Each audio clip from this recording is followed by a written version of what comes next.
बांग्लादेश के 13वें संसदीय चुनाव में इस बार जो तस्वीर सामने आ रही है वो सिर्फ सत्ता परिवर्तन नहीं बल्कि पूरे देश की राजनीति का रीसेट बटन दबने जैसा है।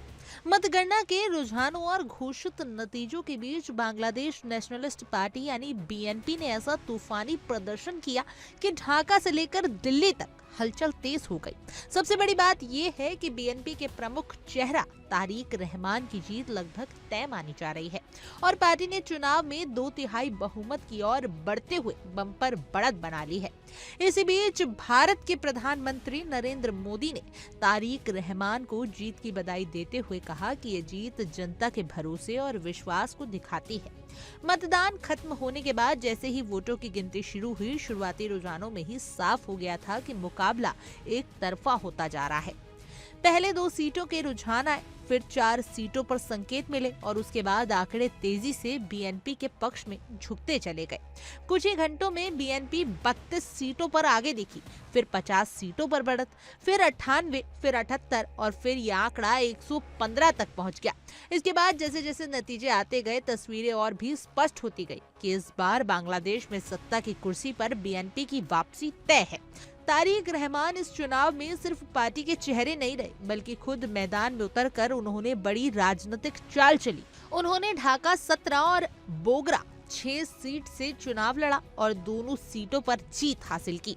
यही वजह है कि अब बांग्लादेश की राजनीति में एक नई सरकार का चेहरा तय माना जा रहा है। तारिक रहमान के सलाहकार सैयद हुसैन अलाला ने भी दावा किया है कि बीएनपी को पूर्ण बहुमत मिल चुका है और शपथ ग्रहण समारोह संभवतः 14 फरवरी को ही हो सकता है। यानी बांग्लादेश अब सिर्फ नतीजों की औपचारिकता घोषणा का इंतजार कर रहा है।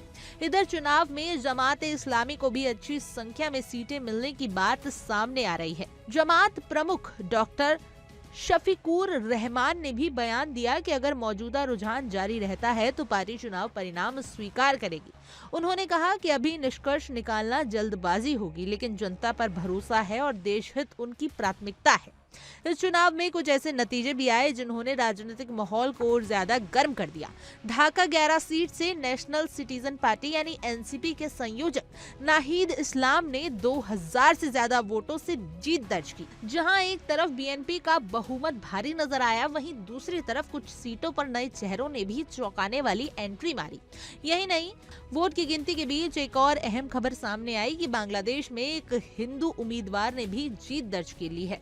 ढाका से प्रत्याशी गोएश्वर चंद्र रॉय ने करीब 20,000 वोटों के अंदर से जीत हासिल की। वोट के मुताबिक अब तक 200 में से 176 केंद्रों के नतीजे घोषित हो चुके हैं। ये जीत इसलिए भी चर्चा में है क्योंकि बांग्लादेश में चुनावी माहौल इस बार बेहद संवेदनशील है और तीखा है और ऐसे में किसी अल्पसंख्यक उम्मीदवार की जीत को राजनीतिक संदेश के तौर पर भी देखा जा रहा है।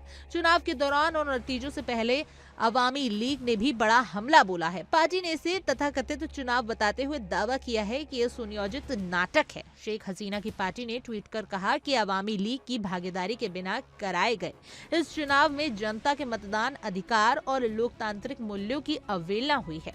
अवामी लीग ने चुनाव को मतदाता वहीन और धोखेपूर्ण बताकर पूरे चुनावी सिस्टम पर सवाल खड़े कर दिए हैं। यानी बांग्लादेश की राजनीति में सिर्फ सत्ता बदलने की कहानी नहीं चल रही बल्कि चुनाव की वैधता और लोकतंत्र को लेकर भी एक बड़ी लड़ाई शुरू हो चुकी है। सबसे दिलचस्प बात ये रही कि बीएनपी ने खुद जीत की ओर बढ़ते हुए भी एक अलग तरह का संदेश दिया। पार्टी ने सोशल मीडिया पर बयान जारी कर कहा कि बड़े अंतर से जीतने के बावजूद कोई जश्न की रैली नहीं निकाली जाएगी। इसके साथ ही बीएनपी ने चुनाव परिणाम निष्पक्ष तरीके से घोषित करने की अपील की। पार्टी ने कहा कि नतीजों में किसी तरह की गड़बड़ी ना हो, इसके लिए सभी को सतर्क रहना चाहिए और पूरी प्रतिक्रिया पर नजर रखनी चाहिए। ये बयान बीएनपी के चुनाव प्रतिनिधि समिति के प्रवक्ता मेहदी अमीर ने प्रेस कॉन्फ्रेंस के जरिए कहा। इसी बीच भारत की भूमिका को लेकर भी चर्चाएं तेज हैं। भारतीय विदेश मंत्रालय ने बताया कि बांग्लादेश के चुनाव के लिए भारत को ऑब्जर्वर भेजने का निमंत्रण मिला था, लेकिन भारत ने कोई ऑब्जर्वर नहीं भेजा। MEA के प्रवक्ता रणधीर जायसवाल ने कहा कि आमंत्रण जरूर मिला था, लेकिन इस पर आगे कोई कार्रवाई नहीं की गई। हालांकि नतीजे सामने आने के बाद PM मोदी द्वारा तारिक रहमान को बधाई देना इस बात का संकेत माना जा रहा है कि भारत नई सरकार के साथ रिश्तों को लेकर जल्द ही स्पष्ट रुख अपनाने जा रहा है। कुल मिलाकर बांग्लादेश चुनाव के नतीजे सिर्फ सीटों की गणित नहीं है, ये पूरे दक्षिण एशिया की राजनीति में बड़ा झटका है।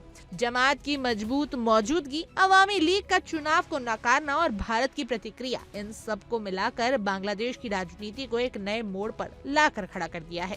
अब सबसे बड़ा सवाल यही है कि क्या ये जीत बांग्लादेश में स्थिरता लाएगी या फिर सत्ता परिवर्तन के साथ साथ राजनीतिक टकराव और भी, क्योंकि जो आग चुनाव के दौरान सुलगती है वो अब नतीजों के बाद और ज्यादा भड़कती नजर आ रही है। Bureau report, India daily.